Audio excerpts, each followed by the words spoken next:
Welcome to the Old Time Radio Westerns. I'm your host, Andrew Rhines, and before we get into this episode, I wanted to do a little PSA and remind you that I put out multiple shows a week of Old Time Radio Westerns. You can check them out by going to otrwesterns.com or looking up OTR Westerns on your podcast application of choice.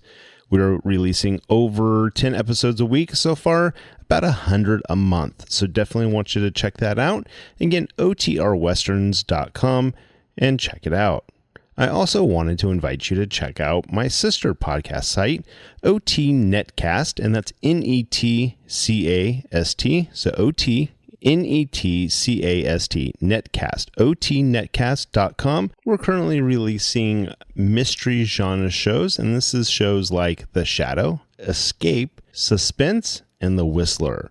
And we have plans on bringing other shows to the network for you guys to listen to. So it's my non-Western old-time radio channel that I can kind of do other genres that not only I like, but hopefully you would like too. You can check us out by going to otnetcast.com or searching OTNETCAST on your podcast app of choice. Now let's get into this episode.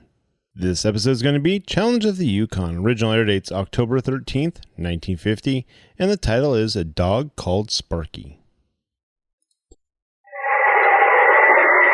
Now, as howling winds echo across the snow-covered reaches of the wild Northwest, the Quaker Oats Company, makers of Quaker Puff Wheat and Quaker Puff Rice, the delicious cereals shot from guns, in cooperation with the Mutual Broadcasting System, presents by special recording Sergeant Preston of the Yukon. It's Yukon King, swiftest and strongest lead dog of the Northwest, breaking a trail for Sergeant Preston of the Northwest Mounted Police in his relentless pursuit of lawbreakers. And ding! On you, Husky! Gold discovered in the Yukon. A stampede to the Klondike in the wild race for riches. Back to the days of the gold rush.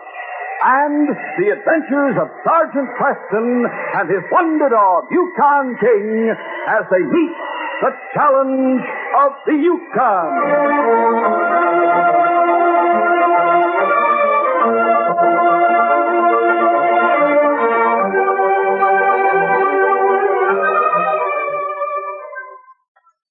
Do you believe in people? Do you believe that a man living in a mud hut in some dark, far-off corner of the world is still a man for all of that? If you do, this message is for you. It's the story of that man and his neighbors in a primitive village in the Orient, the Middle East, Africa, South America. There are thousands of such villages, all seeking something better than they have had before. Enough food to go around, a clean well, a school for the children. These are the freedom villages of our world today. And they're coming into the 20th century primarily by their own bootstraps. They need just a little help. A contribution in any amount will help swell the fund, and village by village, the free world will be strengthened. Send your contribution today to Freedom Village, Care, New York 16, to any local care office. This message is brought to you as a public service.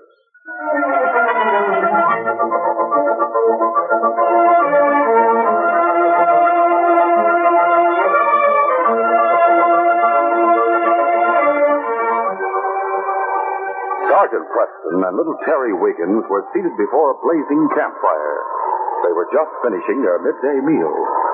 Terry, an orphan, was on his way to live with an uncle who ran a general store in the town of Caribou Bend. Golly, but that was a good meal, Sergeant Preston. Glad you enjoyed it, Terry. You're a good cook, aren't you? It's not my cooking that gave you such an appetite. Food always tastes good on the open trail. How much farther is it to Caribou Bend? Oh, should arrive there in about 2 more hours. You know my Uncle Omar very well? Fairly well. He runs a general store in Caribou Bend. Haven't you ever seen him before? No, sir, I've never seen him. I don't think he'll be very pleased to see me. What makes you say that? Well, his letter sounded as though he didn't like the idea of me coming to live with him. But after Mother and Dad died, he was the only relative I had. So I suppose he couldn't very well refuse. Well, Omar isn't a very friendly person. He has the reputation of being stingy. But don't be put off by his manner, son. Underneath it all, he has a good heart, and I'm sure he'll take good care of you. Do you suppose you'll let me keep Sparky? It's hard to say, Terry. Doesn't he know you have a dog? No, sir. I didn't let him know about Sparky, so sure he'd make me get rid of him before I came. I thought if I just brought him along, Uncle Omar might let me keep him. Well, let's hope for the best. And in the meantime, we'd better be hitting the trail. Omar Wiggins was an elderly, dried-up-looking man with a long, sharp nose and a fringe of gray hair encircling his bald dome. He was standing behind the counter, waiting on a customer as Sergeant Preston and Terry entered the store. All right, mister. Here's your coffee. Now, what else do you want? Well, you better give me a sack of flour, too, I reckon. Yes. What? Well, it's Sergeant Preston. Hello, Omar. I brought your nephew. Oh, I see. So you're my nephew, Terry, eh? Yes, sir. You're not quite so big as I expected. I was counting on you to help me out with some of the hard work around the store. I'll be glad to help out, Uncle Omar. Don't worry. I'll see to it that you earn your keep, all right. Say, what in tarnation is that big black and white dog doing in here? I don't mind King being in the store, but get that other one out of here. Go on now, sure. Wait a minute, Uncle Omar. That dog belongs to me. Belongs to you. Yes, sir. His name is Sparky. Why, something nothing was said about you bringing a dog along with you. I suppose I should have let you know beforehand. If you had, you'd have saved yourself the trouble of bringing him all the way up here. Because I'll tell you right now, you're not going to keep him. But, Uncle Omar, Sparky is a good dog. I don't care what kind of a dog he is. I don't like the critters. I never did. He's a well-mannered dog, Omar. I can vouch for that. He's powerfully built. He'd make you a fine watchdog. Yeah. He's big enough. Yeah. That's what you mean. From the looks of him, he'd eat me out of house and home inside of a week. Sparky doesn't eat much. Honest, he doesn't. At least give him a chance, Omar. It means a lot to Terry. No use trying to play on my sympathies. I might let him stay on for a few days till the boy gets settled. But after that, the dog will have to go. Hey, if you don't mind my butting in, how about filling the rest of my orders? What? Oh, yes, sir. I plumb forgot about you. What else was it you wanted? A sack of flour. Yeah, I'll get it for you right away. While you're attending to that, I'll go out and get Terry's things off the sled. I'll go with you, Sergeant. All right, son.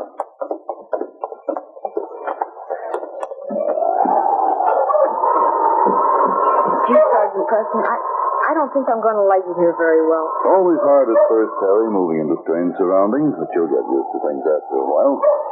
Remember what I said about not being put off by your uncle's manner. Ollie, I don't know what I'll do if he makes me get rid of Sparky. Well, perhaps he'll change his mind, son. Are you going right back to Dawson City? No, I have to go to 40 Mile, but I'll be back this way tomorrow. Stop hitting in and see you. In the meantime, keep your chin up. The customer whom Omar had been waiting on was a tough-looking sourdough named Ben Hooper. After leaving the store, he put the supplies on his sled and drove to a small cabin, which was located a short distance north of town.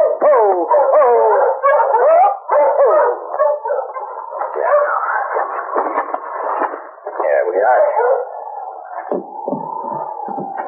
His partner, a man named Moose Farrell, looked up as he entered the cabin. Well, did you get all the supplies you needed? Yeah, I got them all right. I also got some bad news for you. What do you mean? The old guy's nephew's come to town to live with him. Young kid, about 9 or 10. Modi brought him in while I was there. Well, what about it? The kid's got a dog. A dog? Yeah. Big rangy mutt with a powerful set of choppers, too. Hey, that's not so good. Doggone right it's not so good. From the looks of him, if we try robbing the store tomorrow night, he's going to raise the roof. Holy mackerel. If that happens, we'll have the whole town on us before we can make a getaway. And I know it. One thing in our favor, though. Old man Wiggins don't like dogs. He told the kid that he could keep the dog for a couple of days, and then he'd have to get rid of him. Yeah, maybe he will, maybe he won't. If we wait for that to happen, we may be twiddling our thumbs from now till next spring. Maybe we could hurry it up. How? But suppose we offer to buy the mutt for a sled dog. You know what a miser the old guy is. He'd probably jump at the chance to sell him if he offers a decent price. Yeah, that's an idea. Okay, we'll go into town tomorrow morning and buy the dog.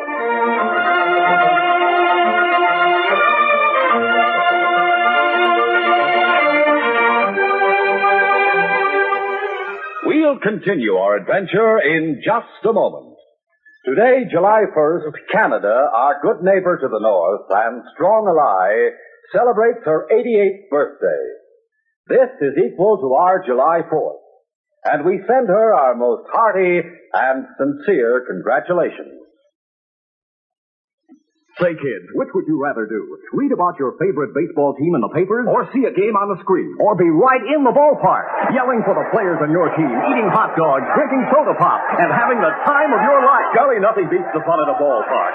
Come out to the game now as guest of a major or minor league team. Walk right through the gate without paying a cent. If you're 12 years or younger and bring mom or dad or another paying adult, you can now get a free baseball ticket right inside a package of Quaker Puffed Wheat or Quaker Puffed Rice or Muffet Shredded Wheat. Or buy Quaker Paco 10 and get 2 free baseball tickets.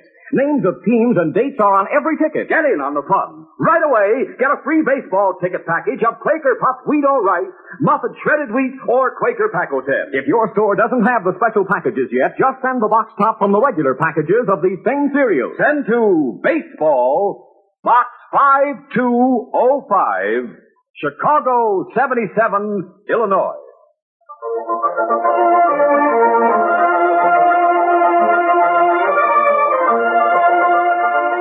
Now to continue. The next day, Terry was busy dusting the shelves of the general store when Sparky, in the act of chasing a spider, accidentally knocked over a stack of canned food. Sparky, watch out! Confound it all, what's that clumsy elephant done now? I'm sorry, Uncle Omar. Sparky didn't mean to knock them over. I'll fix them all up right away. Why, Thunder, that's the last straw. First he helps himself to a slab of smoked meat, and now he starts knocking my store down. That mutt will have to go. Please, Uncle Omar, give him another chance. Never mind arguing with you right now. I've got to wait on these 2 customers. Quiet. Yes, gents, what can I do for you? You're the fellow who was in here yesterday. Did you forget something on your order? No, but I remembered you saying that you might want to get rid of the dog over there. Well, you bet your boots I want to get rid of him. Well, sir, so happens that my partner and me need another dog for our team. We're pulling up stakes today, heading south. We might be willing to take the dog off your hands. Well, mister, you came along just at the right time. Bring the dog over here and let's look at him. I will, right away. Bring the dog over here, will you, Terry? You heard what the fellow said. Please, Uncle Omar. Bring that dog over here. Don't give him any more of your back talk. Come on, Sparky. Well, he looks healthy enough. Good size, too. I reckon we could use him as a wheeler. I'll tell you what. We give you $75 for him. Mister, you've just made yourself a deal. No, please don't sell him. You have no right to sell him. Sparky's my pal. I've had him ever since he was a pup. Thunder, boy, if you don't hush up that nonsense, I'll take my belt to you. Money in your pocket is better than a dog any day of the week. You'll find that out as you grow older. All right. Here's your $100. Well, thanks, mister, thank you. He's all yours. Brought along that bag to throw over his head. Looks like he's going to act stubborn. Don't worry, we'll handle him. I'll tie this rope to his collar and we'll drag him out if necessary. No, I won't let you take Sparky away. I won't let you. You let go of that mutt, Terry, before I set you whack across the ear. Hear what I'm telling you? Yes, sir. Yeah, that's better now. Go in the back room and stay there. Yes, sir. So long, Sparky, old pal. Sparky was worried. He couldn't understand what was happening. He started after Terry, but a hand gripped his collar. Sorry, Pooch. Sparky gave an impatient growl and tried to pull free from the restraining hand, but Moose only jerked harder on his collar. Oh, you don't. All right, quick, man. Get the bag over his head. Right. As Sparky saw the bag descending over his head, he gave a snarl of rage. But it was too late. He was trapped. Hold him, Moose. Don't worry, I got him. A few moments later, Moose had fastened the rope to Sparky's collar. Do you think it's safe to take off the bag now? Nothing doing. He's too doggone mad at us. Then better wait till later when we get back to the cabin. Yeah, I reckon you're right. But in the meantime, I'll stuff the bag inside his collar. So, come on. There. All right, you ornery mutt. Now get moving. You're coming along with us. Later that day, Sergeant Preston arrived back in Caribou Bend and stopped in to see Terry. As he entered the store, he found Terry huddled by the stove, his eyes red from sobbing. Omar was in the back room. Why, Terry, what's the matter? Uncle Omar told Sparky. They took him away. Sorry to hear that, Terry. I wish there was something I could do. There's nothing anyone can do. Perhaps your uncle will let you buy him back later on. I'll be glad to chip in on the price, and so will the constable. It's no use. The men who bought him are leaving town. They're taking Sparky with them. Oh, buck up, son. King sympathizes with you, and so do I, but crying won't do any good. Maybe one of these days I'll find you a puppy that you'll like just as well as Sparky. I don't want a puppy. I want Sparky. I'll never find another dog like him. and now I'll never see him again. It was nearing midnight when Ben Hooper and Moose Farrow prepared to leave their cabin and head for town to rob the general store. You got the team hitched up, Moose? Yeah, they're all set. How about you? You get their gear together? It's all packed up, ready to load on the sled. How's that mutt we bought from old man Wiggins making out? Don't worry about him. I got him tied out back of the cab with a good stout rope. Too bad he's so ornery. You weren't lying this morning when you told Wiggins he's making a good wheel dog. Well, we got no time to break him in now. It's slow us up on the trail. Yeah, I suppose you're right. Okay, let's load this gear on the sled and get moving. A short time later, the two crooks arrived in town and halted their team in front of the general store. Main Street was dark and deserted, except for two lighted cafes located some distance away. All right. Get out your bandana and tie it over your face. All right. All set? All set. Now, let's hope he'll open up for us. Don't worry. The old buzzard will open up any time of the night if it means a chance to make a sale.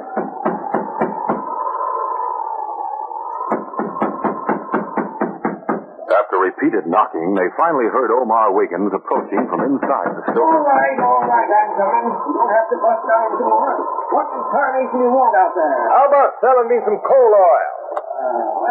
Might as well, now that you've roused me up.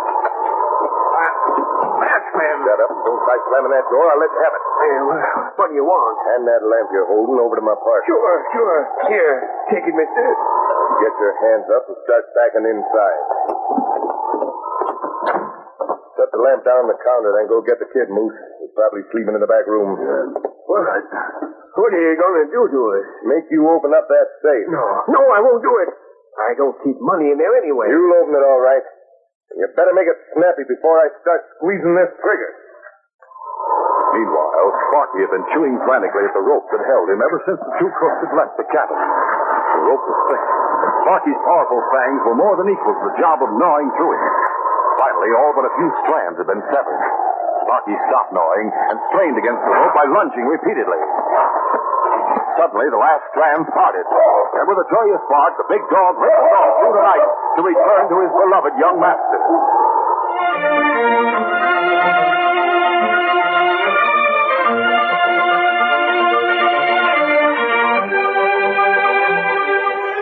We'll continue our adventure in just a moment. Golly, look at that pitcher wind up. I hope he doesn't strike our man out. It's a home run! We win! Say, kid, wouldn't you like to go to a real major or minor league game with your dad or mom? Well, come out to the ballpark now as guest of a major or minor league team. Admission is absolutely free if you're 12 years or younger and bring a paying adult. And your free baseball ticket is as close as your grocery store. It's right inside packages of Quaker Puffed wheat, Quaker Puffed rice, Muffet shredded wheat. And 2 tickets inside Quaker Paco 10. The tickets tell the name of the teams and dates of the game. So rush over to your store. Get a free baseball ticket package of Quaker Puffed wheat or rice, Muffet shredded wheat, or Quaker Paco 10. Now, if these special packages are not yet in your store, just do this. Send a box top from the regular packages of these Quaker cereals to Baseball, Box 5205, Chicago 77, Illinois. Go now, free.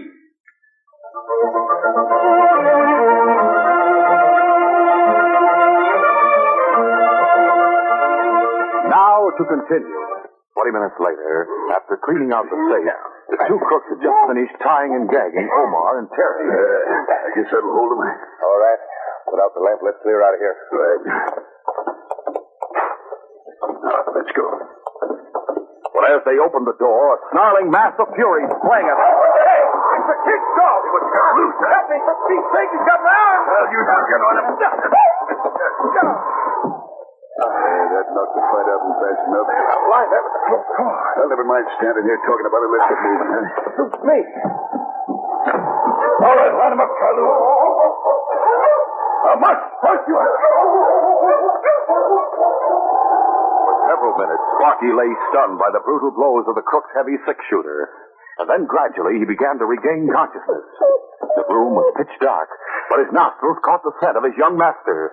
Getting up off the floor, he trotted over to the spot where Terry was lying bound and gagged. With his damp, sensitive muzzle, he nosed over the boy's prostrate form. Terry couldn't talk and tell the dog what to do, so instead he rolled over and held out his wrists, which had been tied in back of him. For a few moments, Sparky was puzzled. And then finally he realized what his master expected of him. With an eager growl, he began gnawing at the ropes around Terry's wrists. Sergeant Preston was spending the night at the cabin of Constable Dave Manley with the intention of starting back to Dawson the next morning. The two men were awakened by the noise of someone pounding at the door. Who in blazes is knocking at this time of night? I'll go see who it is, Dave. Okay. Now light the lamp. All right. Sergeant Preston. Terry and Sparky, come on in. What's wrong, son? My uncle's store was just robbed. Two men did it. The men who brought Sparky. They tied us up and got away with all the gold and money in my uncle's safe. When did it happen? It was less than an hour ago. How'd you get loose, son? My dog came back just when they were making their getaway. One of the men knocked him out with a gun. But after he came to, he gnawed through the ropes on my wrist. What about your uncle? They had him knotted up so tight I couldn't untie the rope. So he told me to run and get you without wasting any more time. Come on, Dave. Get dressed and get over there as soon as possible. Right, son.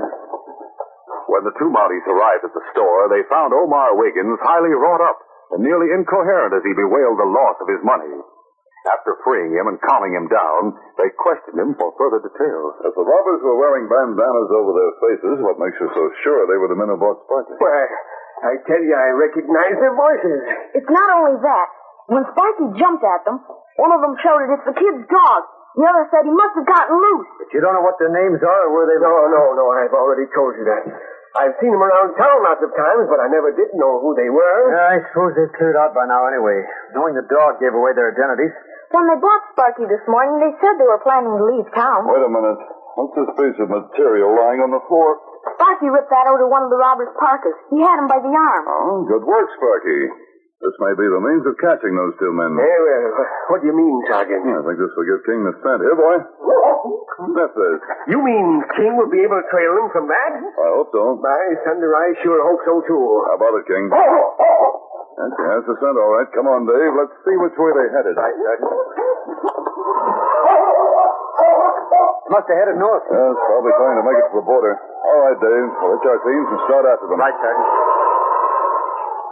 The two crooks traveled hard throughout the night, but as dawn began to pale the sky, they decided it would be safe to halt for several hours' rest. The spot they chose for making camp was located at the crest of a sharp rise, which commanded a good view of the trail they had just covered. They had just unhitched the team and finished spreading out their bedrolls when they heard the sound of approaching dog teams. Hey, Moose. Someone's coming. I got ears the same as you have. Let's take a look, see if we can make them out. There's two of them. Suppose they're after us. How in blazes would I know? For several moments, the two men stared intently, trying to make out the nature of the two approaching travelers through the dim morning light. Suddenly, Ben exclaimed in alarm. By thunder, they're mounting. Holy mackerel. They must be coming after us. Start hitching up the team. I'll drop down behind this boulder and hold them off with my rifle till you're ready to go. Right.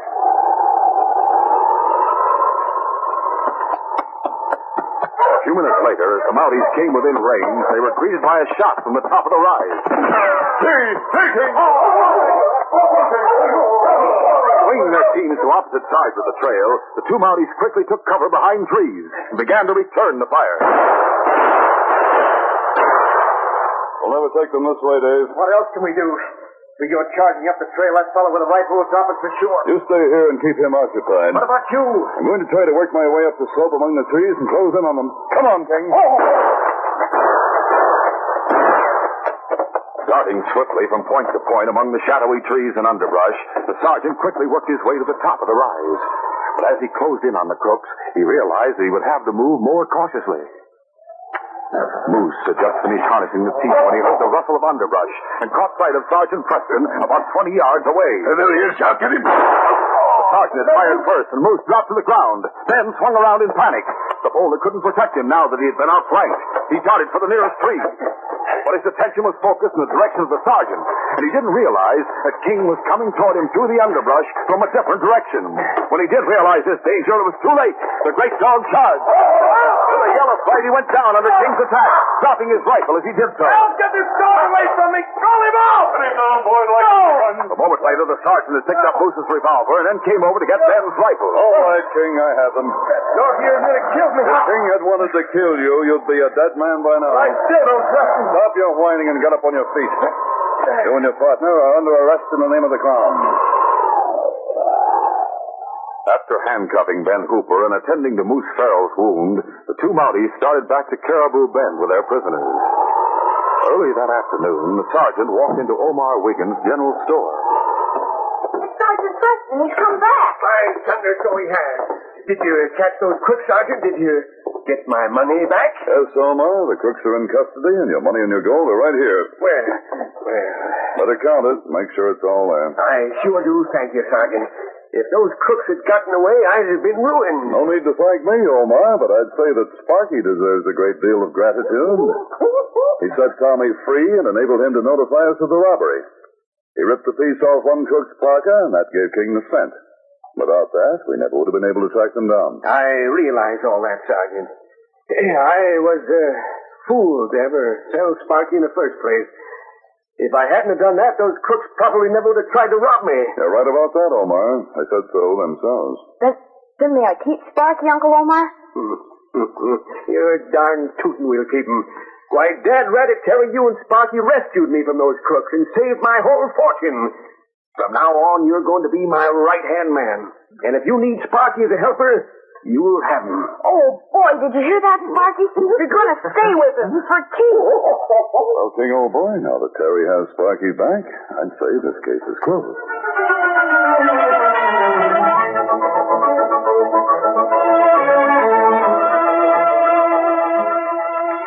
We'll return in just a moment with a word about our next exciting adventure. The Adventures of Rin Tin Tin, presented on Mutual every Sunday over most of these stations, is a listening treat especially designed for the whole family. Several generations have thrilled to the heroic exploits of Rin Tin Tin, the dog that's almost human. And now you can hear his further adventures every Sunday. The new series of Rinty's adventures are laid in the colorful and legend-filled era of the pioneer West. His young master is Corporal Rusty, stationed at Fort Apache. During the troublesome post-Civil War era, the Army Cavalry finds plenty of action in keeping under control the renegade Indians who set fire to the early settlers' cabins. And as members of the Fort Apache Cavalry Unit, Corporal Rusty and Rin Tin Tin are engaged in many stirring escapades. Make sure your family enjoys the pleasurable listening on the Adventures of Rin Tin Tin, presented by Mutual every Sunday over most of these stations.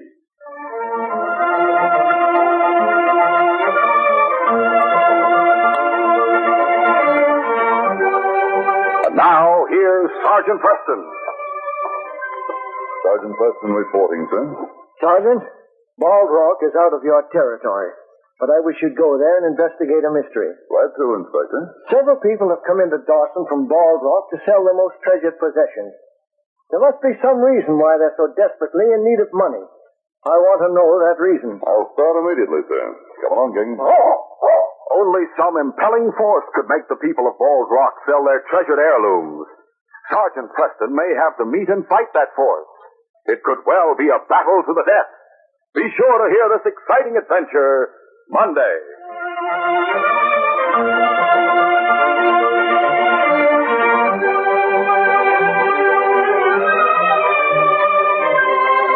These Sergeant Preston of the Yukon Adventures are brought to you every Monday through Friday at this time by the Quaker Oats Company, makers of Quaker Puff Wheat and Quaker Puff Rice, the delicious cereals shot from guns. By special recording in cooperation with the Mutual Broadcasting System. They are a copyrighted feature of Sergeant Preston of the Yukon Incorporated. Created by George W. Trendle, produced by Trendle Campbell Muir Incorporated, and directed by Fred Flowerday. The part of Sergeant Preston is played by Paul Sutton.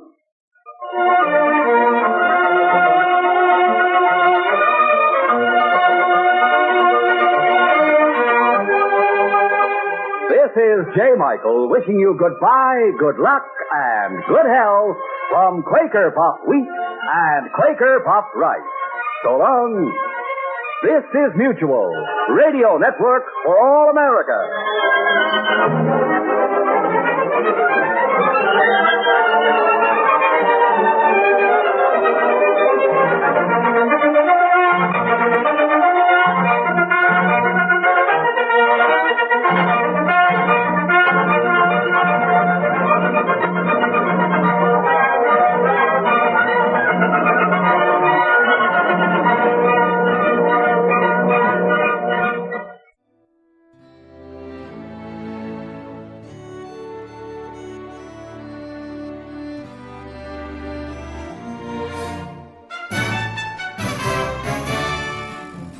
This has been a presentation of OTRWesterns.com, and we hope you enjoyed. Please take some time to like and rate our shows in your favorite podcast application. Follow us on Facebook by going to OTRWesterns.com/Facebook. Subscribe to our YouTube channel by going to OTRWesterns.com/YouTube. And send us an email, podcast@OTRWesterns.com.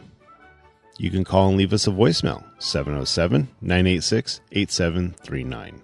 This episode is copyright under the Attribution Non-Commercial Share Alike Copyright. For more information, go to OTRWesterns.com/copyright. Have a great day, and thanks for listening.